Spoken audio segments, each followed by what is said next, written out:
En fait, le jury est garant de la valeur du diplôme. Donc, ils ont quand même une mission qui est importante, c'est à la fois de ne pas passer à côté d'un candidat qui a les compétences, qui a largement le niveau, et aussi à côté d'un candidat qui est un petit peu juste. Donc, c'est toujours difficile pour les membres du jury de statuer et de dire on attribue le diplôme ou non. Pourquoi? Parce qu'en formation, c'est facile. C'est facile, entre guillemets. Disons que c'est beaucoup plus balisé parce qu'on a des notes. On a un système de notation, donc on a des notes, on a des coefficients, on les applique, et des matières professionnelles.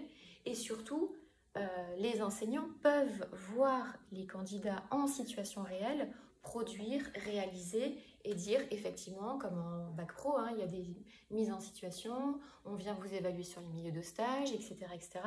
Donc c'est vrai que pour eux, c'est quand même beaucoup plus facile parce qu'ils vous voient en action, ils vous voient en action mettre en œuvre vos compétences. Donc pour eux, c'est difficile parce qu'à la fois, ils sont garants d'un niveau de diplôme. Il y a cette éthique et cette déontologie du jury. Vous allez être évalué sur quoi par rapport à une formation? Sur votre livret 1, plus le livret 2, plus votre oral ou votre entretien de VAE. C'est l'ensemble de ces éléments qui vont permettre au jury de statuer et de délibérer. Donc la délibération, comme on l'a dit tout à l'heure, soit totale, soit partielle par bloc de compétences.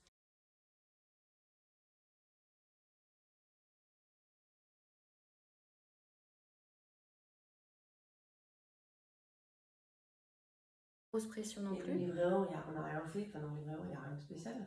Le livret 1 atteste de toutes vos compétences, c'est-à-dire voilà, les bulletins de salaire, le certificat de travail, toutes les formations, les diplômes que vous avez déjà, les formations que vous avez pu réaliser en cours d'emploi aussi, comptent. Donc c'est le dossier que vous avez envoyé.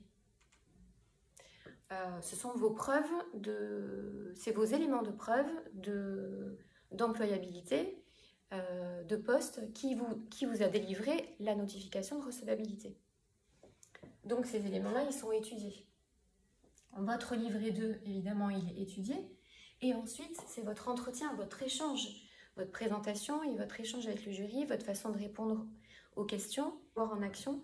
C'est là que vous intervenez parce qu'il faut que vous explicitiez au maximum pour pouvoir démontrer vos compétences. Et c'est ce qu'on a fait tout au long du livret 2, où je vous ai poussé à expliciter, à expliquer le pourquoi, le comment je procède, pourquoi je fais ça comme ça, et cette capacité à prendre du recul et avoir une réflexivité sur votre travail, une analyse. Alors, en bac pro, moins, mais en BTS, la méthodologie de projet est importante et cette analyse réflexive du travail, elle est vraiment attendue. Alors que sur un bac pro, on attend d'être plus dans le descriptif de ses compétences. Et dans le BTS, il y a plus d'analyse. C'est normal, les niveaux sont différents. Donc c'est cet ensemble-là qui va faire que le jury va délibérer. Ok? Est-ce que vous avez des questions par rapport à ça ou c'est clair? Ça dure combien de temps? On y arrive. Maintenant, je vous explique comment ça se passe. Concrètement, dans le vif du sujet. Je sais que c'est ce que vous attendez. Non, mais ça, c'était intéressant. Alors, concrètement, comment ça se passe? Vous avez reçu votre convocation. Vous allez arriver. En général, vous avez des sièges à l'extérieur. J'espère que vous n'allez pas rester debout.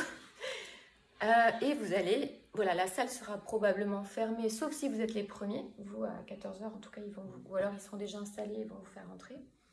Donc, en fait, vous êtes assis à l'extérieur et puis... on va venir vous chercher dans le couloir. Donc, quelqu'un vient vous chercher dans le couloir. Il y a un président du jury qui coordonne, qui est un peu le chef d'orchestre des autres membres du jury. Ça peut être lui qui vient vous chercher ou deux personnes, enfin, peu importe, un membre du jury va venir vous chercher, vous faire entrer dans la salle et vous vous installez. Donc, vous avez ici les membres du jury qui peuvent être 3, 5... Dans tous mes candidats, 5, ça a été le maximum. Voilà. Qui sont les membres du jury? Ils sont composés de professionnels, comme vous, de vos pairs en fait. En théorie, il est composé pour moitié de professionnels et d'enseignants. Donc vous avez par exemple 2 profs ou 3 profs et 2 professionnels. Ou 2 profs et 1 professionnel. Ils essaient de faire pour moitié.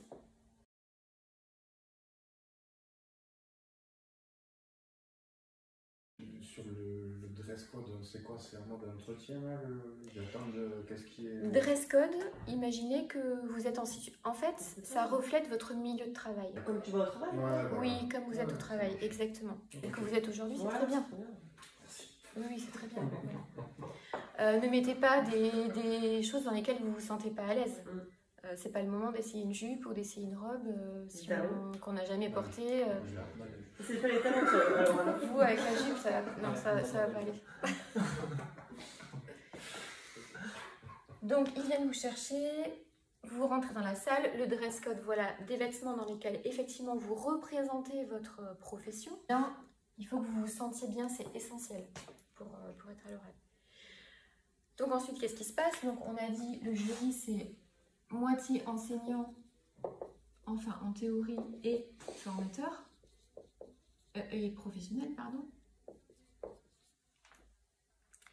Ensuite, le président du jury, en général, ouvre la séance, ou un autre membre du jury, c'est pas forcément lui, en tout cas le président du jury, c'est lui qui est garant du bon déroulement des oraux. On va vérifier votre pièce d'identité, on va vérifier que vous êtes... voilà, s'assurer de l'identité, vous allez probablement signer et marger. Donc en fait, ce qui se passe, c'est que les membres du jury, en général, se présentent, donc vont se présenter à vous. Voilà, ça peut être très bref, mais attention, tout ce que je vous dis, c'est en théorie. Ne vous accrochez pas à quelque chose de trop imaginé ou de trop visualisé, donc soyez flexible, souple. Donc en général, ils se présentent. Et ensuite, ils vont vous donner la parole. C'est à ce moment-là que rentre en jeu la présentation. Donc, ça sera à vous de vous présenter. Et je viens à vos questions de tout à l'heure. C'est ce qu'on va faire ce matin. On va préparer cette présentation. L'idée, c'est que la durée de votre oral de VAE, ça va être entre 20, alors 20 c'est très rare, hein, mais je préfère vous donner toutes les fourchettes possibles à 45 minutes.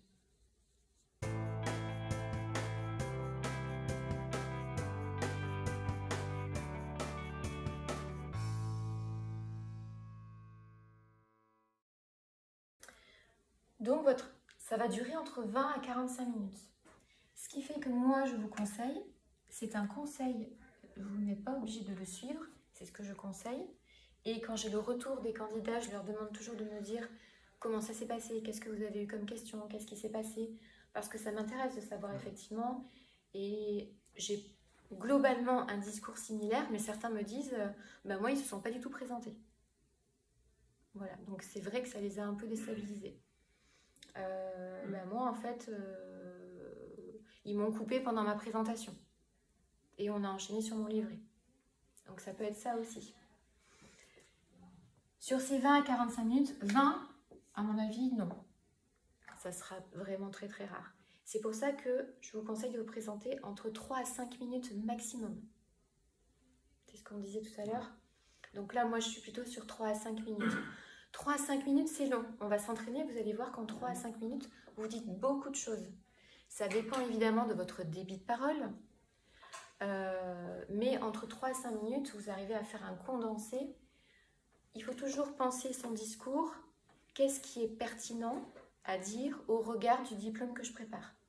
C'est toujours ça en fait. Est-ce que cette information est pertinente au regard du diplôme que je prépare? Est-ce que c'est pertinent de le dire ou non?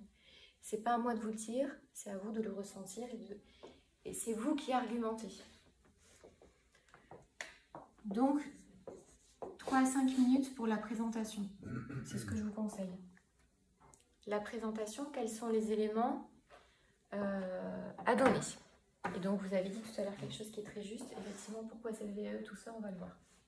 Ça, c'est bon? Des questions par rapport à ça? Vous arrivez à visualiser, là? Ah ouais. Une autre question pratique. Ceux qui veulent faire des PowerPoints et utiliser... Non, ne faites pas ces têtes. Vous n'êtes pas obligé. Vous n'êtes pas obligé. Mais voilà, je sais que vous avez envie de le faire.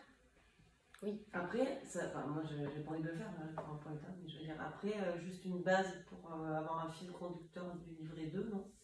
Ça peut servir, pas Alors, pas se perdre. c'est ça. Si vous le maîtrisez, c'est-à-dire que vous avez juste quelques slides, quelques diapos, normalement un PowerPoint bien préparé, ça ne doit être que des mots-clés. Un PowerPoint, c'est pas un pavé avec 40 lignes. Une slide ne doit pas faire 40 lignes. L'idée du PowerPoint, c'est d'avoir des mots-clés et ensuite à vous de parler autour de ces mots-clés. Ou des images, ou voilà. Alors évidemment, vous pouvez avoir plusieurs mots-clés, des titres, etc. En tout cas, l'idée du PowerPoint, c'est d'avoir des mots-clés. Donc si ça vous aide, vous pouvez le faire. Il faut pas que vous soyez, mais il faut vous entraîner. Il ne faut pas que vous soyez perdu entre je gère ma souris, je branche, je me raccroche à la vidéo, etc. Et en même temps, je suis perdue dans ce que je dis. Soit vous êtes rodé et ça fonctionne pour vous parce que vous avez l'habitude, auquel cas c'est pas un problème, et ça vous aide. Mais si c'est nouveau, non. De toute façon, vous serez guidé dans vos questions. C'est-à-dire que si à un moment donné vous avez un blanc, ils vont vous tendre une perche. Ils vont vous aider. Voilà. En revanche, pour la présentation, ce que vous pouvez faire, c'est avoir une feuille. Et là, je vous conseille de demander au jury, aux membres du jury, voilà, quand vous allez vous présenter, je me suis permis de noter quelques mots-clés pour ma présentation. Est-ce que vous m'autorisez à garder ce document? Posez-leur la question. Ils vous disent non, ils vous disent non, ils vous disent oui, ils vous disent oui. Voilà. En tout cas, vous avez en support votre livret 2. Oui, ça oui. Les deux choses que vous devez avoir en tête... Oui, vous avez une question? Non, mais pardon, finissez, sinon on posera la question. Non, mais oui, allez-y, finissez. Les deux choses que vous devez avoir révisées pour vous, il n'y a pas de révision à faire parce que votre livret 2, c'est vous. C'est vous, en fait. C'est votre travail, c'est vous, c'est vos années d'expérience, c'est vos souvenirs. Relisez quand même bien votre livret régulièrement jusqu'à ce que vous soyez convoqué, là, peut-être une fois par semaine, là, jusqu'à ce que vous soyez convoqué. Ayez bien votre référentiel en tête. Alors, pas le référentiel complet parce qu'il est très long, on est d'accord, hein, mais au moins le tableau, vous savez, cette espèce de tableau synoptique qui reprend tous les blocs de compétences, celui-là, là. Comme ça, vous savez où vous êtes. Vous savez que ce que vous êtes en train de développer, vous dites, ok, ça correspond à tel bloc de compétences. Parce qu'eux, ils vont vous amener, parce que eux, c'est leur unique outil d'évaluation. C'est ce référentiel-là, en fait. Donc, à chaque fois que vous allez parler, dans leur tête, il y a cette grille, il y a cette sorte de grille d'évaluation qui est le référentiel. Ils vont essayer de transposer à chaque fois et votre livret, et votre parcours, et ce que vous dites avec le référentiel. Ça se croise.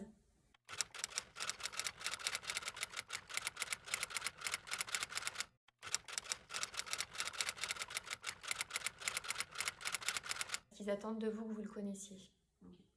Mais si vous... En fait, pour le bac pro, il est facile. Hein. Vous avez ces compétences-là, ce bloc. Pour vous, il y en a pas mal d'activités. Des CCP ou des AT, activités type, ou CCP, ou bloc de compétences. Mais vous, dans votre... Attention, c'est option B hein, pour vous. Hein. Ouais. Prospection. Il n'y en a pas énormément à connaître. De toute façon, vous le savez, puisque quand vous avez préparé vos activités, vous avez choisi vos intitulés en fonction du référentiel aussi. Donc, vous le connaissez.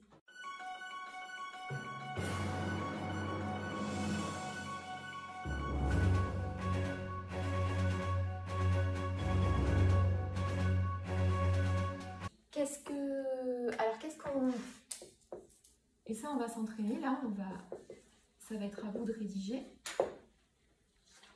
Vous aviez une question Non, mais en fait, c'est sur le sujet qui suit, mais sur la présentation, je me demande si il faut commencer par quelque chose de... On va rentrer dans le professionnel, on sait que ce qu'ils attendent, c'est qu'on parle de notre, cursus, on va dire, mais est-ce qu'on fait un mini laïus sur ce qu'on est personnellement?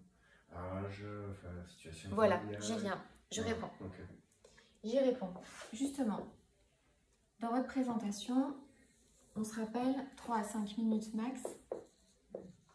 Pourquoi? Parce que sinon, vous n'aurez pas assez de temps pour échanger sur les activités. 3 à 5 minutes max. Vous allez faire une présentation identité. On va prendre ici, là, dans votre petite présentation, ça doit prendre 3 lignes. Votre nom, votre âge, si vous le souhaitez, vous n'êtes pas obligé. Votre nom, votre âge, d'où vous venez. Voilà, vous êtes marié, vous avez des enfants et je travaille depuis tant de temps dans. Et après, on rentre dans votre, on va dire, votre parcours de formation.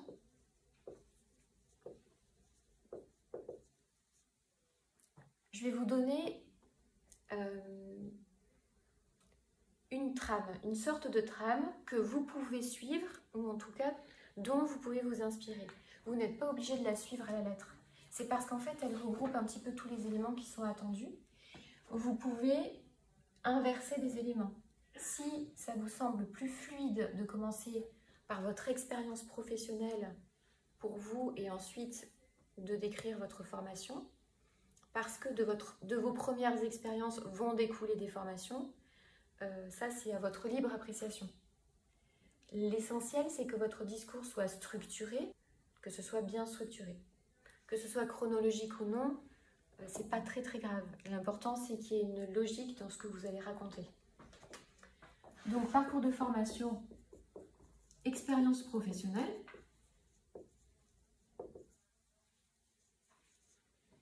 Mais ici, on pourrait inverser. D'accord? Quand vous avez fini votre expérience professionnelle, vous allez dire pourquoi je me lance dans ce processus de VAE, dans cette démarche de VAE. Pourquoi cette VAE? Le parcours de formation, c'est quoi? C'est les diplômes qu'on a eu déjà ou les... Oui. Oui. Ok. Mais les diplômes et aussi les formations. Parce que toutes les formations ne sont pas sanctionnées par des diplômes ou des titres. Il y a aussi des formations pour lesquelles vous avez juste une attestation de fin de formation. Okay. Mais néanmoins, vous avez acquis des compétences ou en tout cas des connaissances. Et on ne peut pas dire pourquoi on fait cette VAE dans la présentation? Si vous voulez commencer par ça, tout à fait. C'est possible, c'est ce que je vous dis. Vous mélangez. Voilà, à vous de sentir comment vous avez envie d'organiser, de structurer les choses. Pourquoi pas? Si le reste de votre discours est structuré et fluide, mais si vous voulez commencer par pourquoi cette VAE, bien sûr, vous pouvez. Pourquoi cette VAE? Ça sous-tend plusieurs sous-questions. Pourquoi cette VAE? C'est-à-dire, d'une part, pourquoi j'ai choisi cette façon de valider mon diplôme, cette modalité de validation. Pourquoi j'ai pas fait une formation? Bon, c'est un peu logique, hein, c'est parce que vous êtes tous en situation de travail et que vous n'avez pas forcément le temps, mais c'est pas que ça. C'est aussi parce qu'aujourd'hui, je me sens légitime dans cette démarche, parce qu'aujourd'hui, je détiens les compétences pour me présenter. Donc, c'est pas la peine de faire une formation si vous avez déjà les compétences. Donc, la modalité de validation, pourquoi cette VAE? Qu'est-ce qui sous-tend cette VAE? C'est-à-dire, quelle est votre motivation?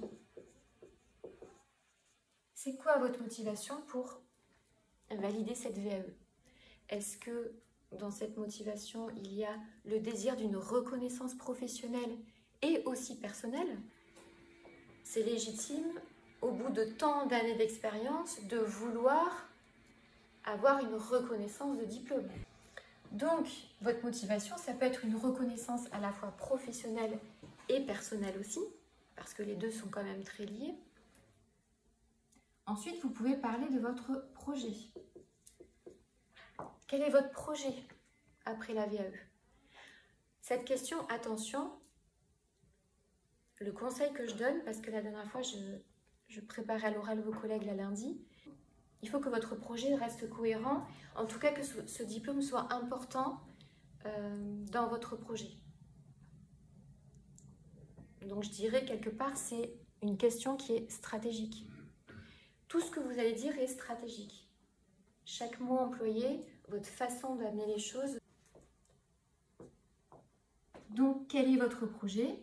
Mon projet, moi je connais votre projet, effectivement. Ça peut être une évolution, ça peut être un nouveau poste au sein de ma structure, de mon entreprise, de mon établissement. Mais ça peut être aussi, j'ai besoin de ce diplôme, c'est un prérequis dont j'ai besoin pour continuer mon cursus. Et dernière question, qu'est-ce que vous avez gagné comme compétence? Non seulement vous avez rédigé, en rédigeant, vous avez appris à expliciter votre travail, qui n'est pas la même chose que expliquer. Expliciter, c'est vraiment rentrer dans je décompose encore et encore et encore et encore, comme je vais décomposer un référentiel. On a le bloc de compétences qui est décomposé en plein d'activités et plein de compétences. Et c'est ce que vous avez fait. Je vais décomposer au maximum, pour expliquer avec quels moyens, comment, pourquoi, quels sont mes interlocuteurs, etc. etc. Donc ici, ce que la VAE m'a apporté, c'est la petite valeur ajoutée, c'est le petit bonus de fin. Non seulement j'ai des compétences, mais en plus la VAE, ça m'a apporté ça. Ça m'a apporté, mais en fait, je me suis aperçue de tout ce que je faisais dans mon travail. Je me suis aperçue, j'ai réalisé toutes les compétences que je maîtrisais. Ça peut être aussi, ça m'a donné, surtout pour les BTS, ça m'a permis de prendre du recul sur ma pratique professionnelle et d'avoir une analyse de mon travail. D'être capable de m'analyser et de me mettre en état, en méta-position, et de me regarder travailler et d'avoir une réflexivité sur, de faire une sorte de bilan. Un bilan de mes compétences, de ce que je suis capable de faire et aussi cette analyse du travail. Est-ce que vous sentez que vous avez gagné cette espèce d'analyse que vous n'aviez pas forcément quand vous aviez vraiment le nez dans ce que vous faisiez? Un peu plus loin, ça nous pousse à décrire ce qu'on fait. On le faisait naturellement, habituellement, sans s'en rendre compte. Ouais. Donc, ce que la VAE m'a apporté. Donc, tout ça en 3 à 5 minutes. Donc là, c'est ce que je vais vous inviter à faire maintenant. Ça va être de préparer ce petit speech. Je regarde l'heure. Et de s'entraîner. De s'entraîner, on va se chronométrer. Et vous allez voir, déjà, vous êtes surpris sur tous les éléments que vous pouvez donner en 3 à 5 minutes. Il n'est pas impossible que le jury, à un moment donné, vous coupe, ou qu'un membre du jury vous coupe, ou qu'on vous dise « Ok, très bien, on va passer maintenant aux activités. » Donc, ne vous vexez pas, ne soyez pas frustrés. C'est pas grave, c'est sûrement qu'ils ont eu les éléments qu'il leur fallait. Ou qu'ils sont aussi pressés par le temps, ou alors qu'ils ont des questions précises sur votre livret, des éléments qui les ont marqués et sur lesquels ils veulent être sûrs d'avoir le temps d'aller. C'est bon pour vous ?